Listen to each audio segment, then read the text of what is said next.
आज्ञा से देवों का श्री विष्णु की शरण में जाना और श्री विष्णु का उन दैत्यों को मोहित करके उन्हें आचार भ्रष्ट करना।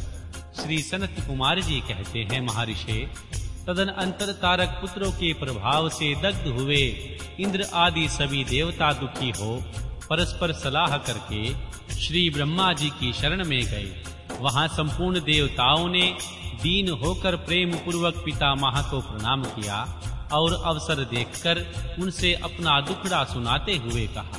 देवता बोले, धात, त्रिपुरों के स्वामी तारक पुत्रों ने तथा मायासुर ने समस्त स्वर्गवासियों को संतप्त कर दिया है।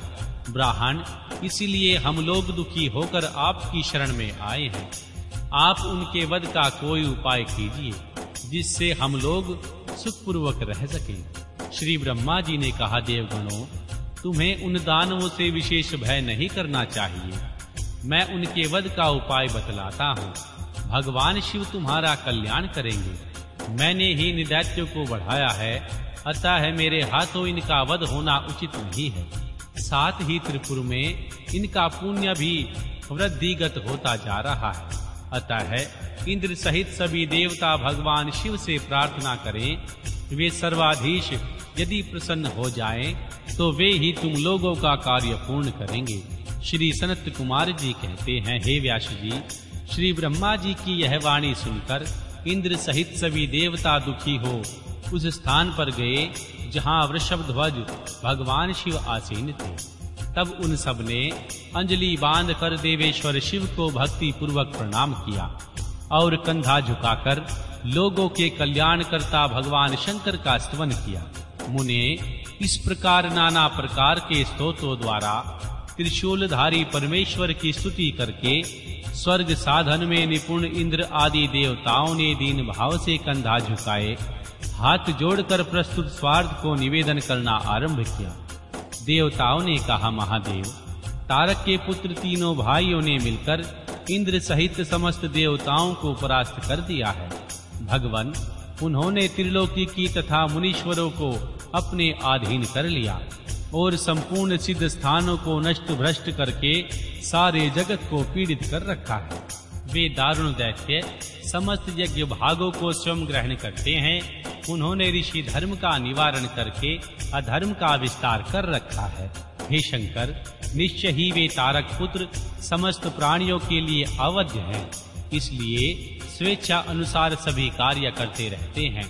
प्रभो, ये त्रिपुर निवासी दारुण दैत्य जब तक जगत का विनाश न कर डालें, उसके पहले ही आप किसी ऐसी नीति का विधान करें जिससे इनकी रक्षा हो सके। श्री सनत कुमार जी कहते हैं, हे मुने, यों भाषण करते हुए उन स्वर्गवासी इंद्र आदि देवों की बात सुनकर भगवान शिव उत्तर देते हुए बोले। भगवान शिव ने कहा, देवगण, इस समय वो त्रिपुरधीश महान पुण्य कार्यों में लगे हुए हैं और ऐसा नियम है, जो पुण्यात्मा हो उस पर विद्वानों को किसी प्रकार भी प्रहार नहीं करना चाहिए। मैं देवताओं के सारे महान कष्टों को जानता हूँ, फिर भी वे दैत्य बड़े प्रबल हैं, अतः देवता और असुर मिलकर भी उनका वध नहीं कर सकते। वे तारक पुत्र सबके सब पुण्य आत्मा संपन्न है, इसीलिए उन सभी त्रिपुरवासियों का वध दुस्साह है। यद्यपि मैं रण कर्कश हूँ, तथापि जानबूझकर मैं मित्रद्रोह कैसे कर सकता हूँ? क्योंकि पहले किसी समय श्री ब्रह्मा जी ने कहा था, मित्रद्रोह से बढ़कर दूसरा कोई पाप नहीं है। सत्य पुरुषों ने ब्रह्म हत्यारे, शराबी, चोर तथा व्रत भंग करने वाले के लिए प्रायश्चित का विधान किया है, परंतु कृत धन के उद्धार का कोई उपाय नहीं है। देवताओं, तुम लोग भी तो धर्मज्ञ हो, धर्म दृष्टि से विचार कर तुम ही बताओ, जब वे दैत्य मेरे भक्त हैं, तब मैं उन्हें कैसे मार सकता हूँ?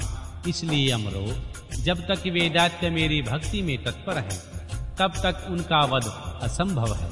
तथापि तुम लोग भगवान विष्णु के पास जाकर उनसे यह कारण निवेदन करो। तदनंतर देवगण भगवान विष्णु के समीप गए। उनके द्वारा ऐसी व्यवस्था की गई जिसमें वे असुर शैव सनातन धर्म से विमुख होकर सर्वथा आचार पारायण हो गए।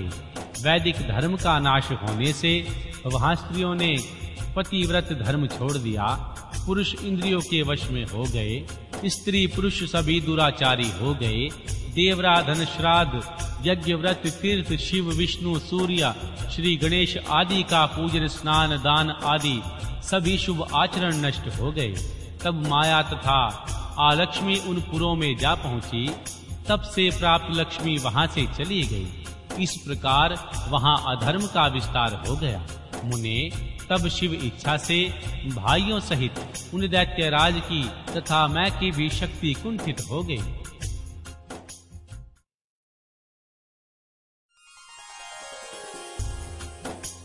अध्याय 2 व 4 देवों का भगवान शंकर के पास जाकर उनका स्तवन करना।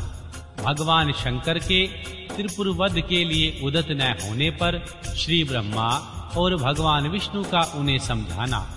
श्री विष्णु के बतलाए हुए शिव मंत्र का देवों द्वारा तथा विष्णु द्वारा जाप, भगवान शिव की प्रसन्नता और उनके लिए विश्वकर्मा द्वारा सर्वदेवमय रथ का निर्माण।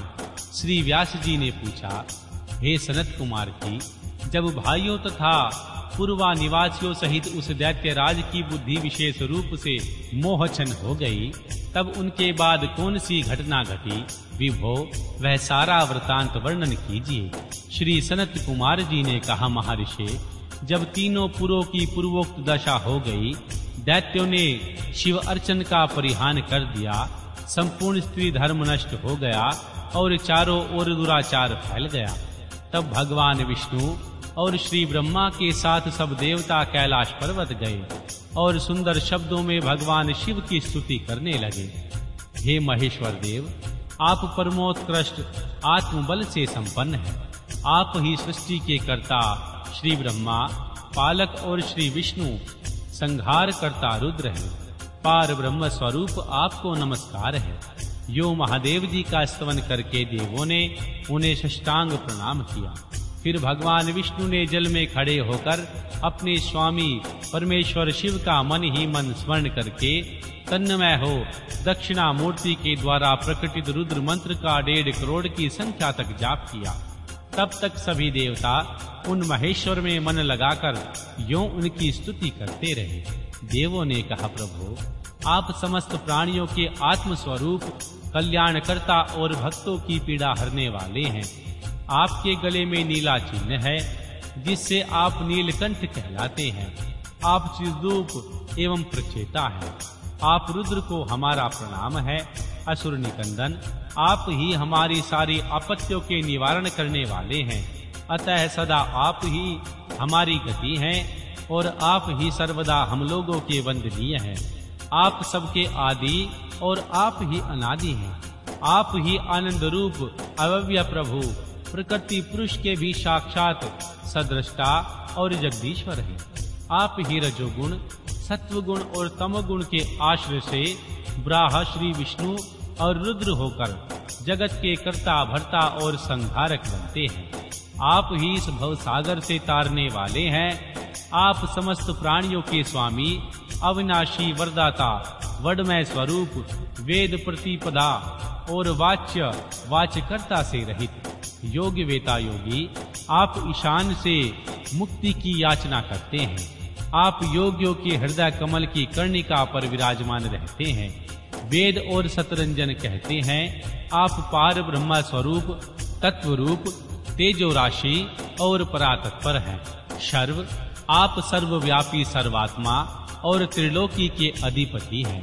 भाव, इस जगत में जिसे परमात्मा कहा जाता है वह आप ही हैं। जगत गुरु, इस जगत में जिसे देखने, सुनने, स्तवन करने तथा जानने योग्य बताया जाता है और जो अणु से भी सूक्ष्म तथा महान से भी महान है, वह आप ही हैं। आप चारों ओर हाथ फैलाकर नेत्र, सिर, मुख, कान और नाक वाले हैं। अतः आपको चारों ओर से नमस्कार है।